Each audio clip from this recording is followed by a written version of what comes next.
Si a ustedes les dicen que esta Vuelta a España 2025, de las 21 etapas que tiene, 15 son de media y alta montaña, y a eso se le agrega que 10 llegadas son en alto, ¿ustedes qué piensan? ¿Que es una vuelta para escaladores? Eso pensaríamos la mayoría, ¿cierto? Resulta que escuchando a algunos analistas, algunos expertos, algunos críticos del recorrido dicen que no, que esta vuelta no es para un escalador neto. Y entonces tenemos que volver a preguntar. Hombres fuertes que tenemos en la escalada y que son escaladores realmente netos como Richard Carapaz, hablando de esta parte del mundo, o si se piensa de un Chicone que llega muy fuerte para hablar del italiano, pierden opciones. Entonces realmente la vuelta está diseñada para quienes. Ese es el tema de hoy. Bienvenidos y vamos a rodar. El señor Javier Guillén, el director de la Vuelta a España, dijo en la presentación por allá en diciembre que ellos sabían lo que le gustaba a la gente. Ahí se estaba refiriendo de pronto a este tipo de llegadas, ¿no? A este tipo de recorridos. Y también agregó que esta vuelta, él sabía, no era para sprinters. Y sí, ya vamos a ver el recorrido, pero obviamente no es para embaladores. Eso quedó muy claro. Mirando el recorrido, nos encontramos además que en esta edición regresan altos míticos como el Angliru, como la Farrapona y la Bola del Mundo. Entonces, ¿de dónde sale la teoría de que no es para escaladores netos, que no es para escaladores? Porque cuando hablamos de montaña, por esta parte del mundo, hablamos de montaña en las carreras de ruta y a los latinos se nos hace agua a la boca porque es donde mejor nos va. Eso sí, hay que hacer la salvedad, siempre se hace la salvedad, y ya lo hemos tocado en otras ocasiones, que sí, nos va bien en la montaña y nos gusta la montaña, pero para eso los nuestros tienen que estar muy bien de forma, porque se necesita la forma, ¿no? Se necesitan las piernas, como dicen los ciclistas, porque si no, el recorrido puede ser muy montañoso y muy de para arriba, pero si no se tiene el golpe de pedal, se pierden hasta las ganas de montar en bicicleta. Gracias por el apoyo, como siempre, déjenme agradecerles por estar rodando en este lote. Si todavía no has cogido rueda, simplemente clic abajo para que te unas a este lote. Muchas gracias por estar aquí. Bueno, resulta que la teoría de los críticos y opositores de este recorrido de la Vuelta a España de este año dicen que la mayoría de los puertos que se incluyeron no son lo suficientemente duros y no sirven para hacer diferencias.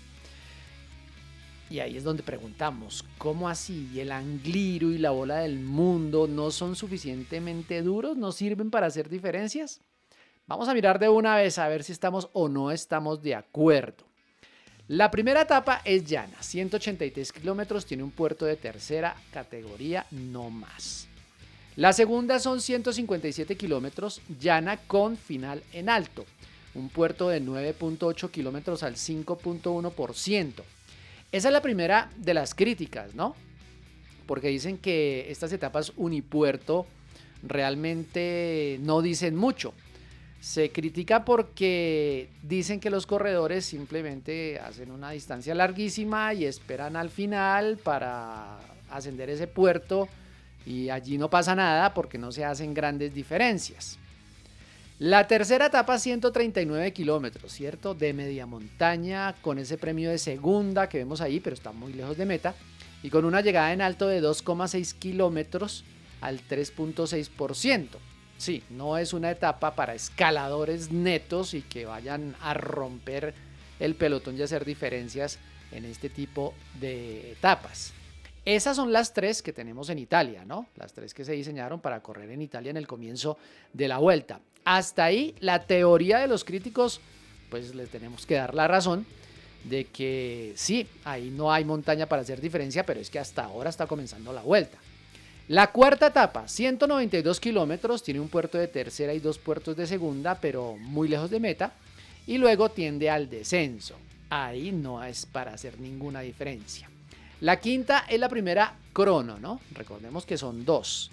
Esta es la de equipos, 20 kilómetros, absolutamente llana. Seguimos pensando lo mismo. Los escaladores hasta ahí no han tenido espacio. La sexta, indudablemente, esa sí es de montaña y esa sí es como la quieren los críticos. 171 kilómetros, 4 premios puntuables, Arranca con uno de tercera, luego uno de primera, luego uno de segunda y la llegada a Andorra, que es un alto de primera categoría, 9.6 kilómetros al 6.3%. Esa etapa no entra dentro de las criticadas porque es una fracción con varios premios de montaña que hace acumular desgaste a los ciclistas y que puede definir al final. Definir no la carrera, sino hacer diferencias, es mejor decirlo de esta manera, no como las Unipuerto, dicen ellos. La séptima igual, ¿no? 187 kilómetros con un puerto de primera, luego 2 de segunda y llegada en alto, en el Alto de Cerler, que tiene 12 kilómetros al 5.8%. Sí, no es una pendiente muy dura para los favoritos, para que saquen diferencia, pero todo ha venido sumando y todo va acumulando. ¿Cómo va la cosa? ¿Qué piensan ustedes? ¿Es para escaladores o no el recorrido que llevamos? Creo que hasta ahí es ciertamente equilibrada. Sí, las primeras etapas que vimos no son de pronto para hombres tan escaladores, sino para hombres que pasan bien la montaña. Pero estas dos últimas sí son para escaladores y ahí es donde se empiezan a equilibrar las cosas. La octava es llana, 158 kilómetros, no tiene puertos categorizados. La novena, 195 kilómetros que termina en Valdezcaray. Es una de las muy criticadas porque es unipuerto.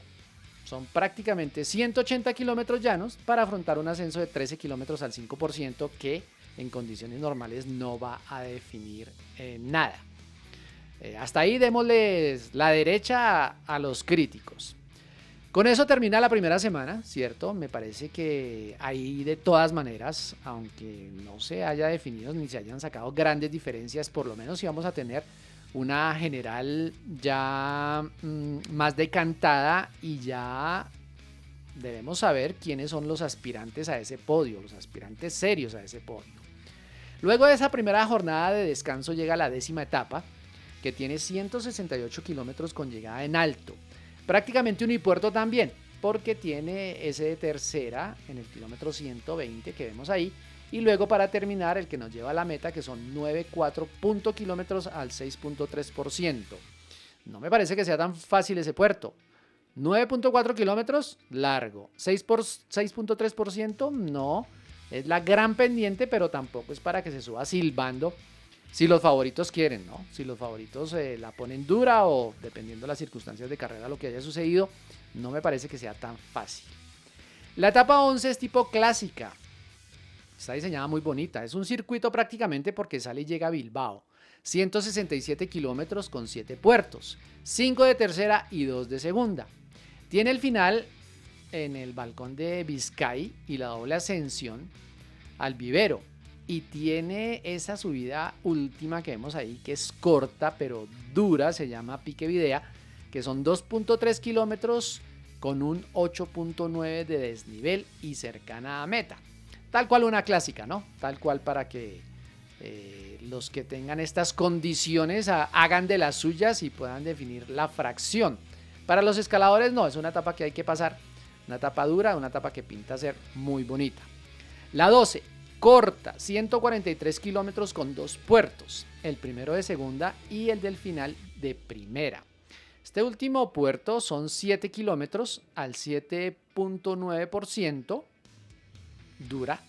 Luego baja 20 kilómetros para la meta, pero no podemos decir que no se haga daño en esa etapa, porque como acabamos de ver, esos 8 kilómetros que estábamos viendo ahí, 7 kilómetros exactamente al 8%, puede hacer una diferencia que luego en 20 kilómetros descendiendo, si es un poquito larga, no se puede recuperar. La etapa 13 tiene la llegada al maravilloso Angliru. 202 kilómetros, larga. 3 puertos, 2 de primera y la llegada de categoría especial. Esos puertos del comienzo desgastan. Y luego afrontar esos 12,4 kilómetros con un desnivel del 9.7% y ya sabemos a rampas del 20 y no sé cuánto más. Son unas salvajadas, son rampas imposibles. Eso sí es para escaladores puros. Y ya en segunda semana pues las cosas en cuanto a las fuerzas van sumando. Y al día siguiente lo recibe la etapa 14, una fracción de 135 kilómetros corta, podemos decir, pero con un puerto de tercera y dos de primera. Este último es la Farrapona, que son casi 17 kilómetros, extenso al 5.9%. Ahí vamos sumando como para decir que no es para escaladores. ¿Qué van pensando ustedes? Digamos eso sí que para tomar un respiro e irse al segundo día de descanso, terminar esta segunda semana, tenemos la etapa 15, que es de 167 kilómetros, quebrada, con dos puertos categorizados, uno de primera y otro de segunda, pero luego con tendencia a la baja y llegada llana. No sé cómo lo vean ustedes hasta el momento, pero yo me estoy separando de quienes dicen que no es un recorrido montañoso. Yo lo veo bastante montañoso y que puede hacer daño, no que no se pueda hacer daño. ¿Qué nos falta? Miremos. La última semana inicia con la etapa 16, son 172 kilómetros, media montaña. Tiene 4 puertos puntuables, uno de tercera, uno de primera y 2 de segunda. Llega en alto. Ese último puerto tiene 9 kilómetros al 4%. Bueno, ahí demos la razón a los que critican porque, aunque sea de 9 kilómetros al 4%, no es para sacar diferencias.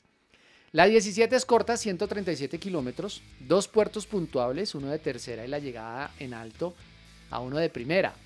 Lo mismo que criticaban al comienzo, ¿no? Que ya vimos, prácticamente unipuerto, pero esa llegada son 8.8 kilómetros al 9.7%. Es una subida dura y ya estando en la tercera semana, las fuerzas pueden faltar y si los ataques son duros, no creo que sea para pasarla así nada más. ¿Cómo estarán las piernas a esa altura? Tenemos que preguntar. La etapa 18 es la segunda crono. Esta es individual. Ya vimos la que era por equipos de 20 kilómetros. Esta tiene 26 kilómetros, absolutamente llana. Habrá fuerzas para que los hombres que van bien al cronómetro puedan hacer daño, puedan recuperar algo que se haya perdido en la montaña. La 19 también es llana, 159 kilómetros, no tiene puertos. Y si ahí los favoritos tomaron fuerzas y todavía queda algo por definir, nos encontramos con la etapa 20, que es la bola del mundo, la llegada a la bola del mundo. 159 kilómetros, 5 premios categorizados, 2 de tercera, 1 de segunda, 1 de primera, todo eso previo. Ese es el aperitivo para el postre, que es la llegada en ese ascenso de fuera de categoría a la bola del mundo, que son 12,3 kilómetros largo al 8,6%. Bastante significativo. Ya la 21 será, como es costumbre, el Paseo de la Victoria, 101 kilómetros llanos con llegada en Madrid. La verdad no sé cómo la ven ustedes, pero para mí me parece un recorrido montañoso. Variado en dureza también me parece. Dureza en la montaña, no todo pueden ser etapas de 200 kilómetros con puertos encadenados. No, hay espacio para otro tipo de ascensos y otro tipo de intentos, me parece.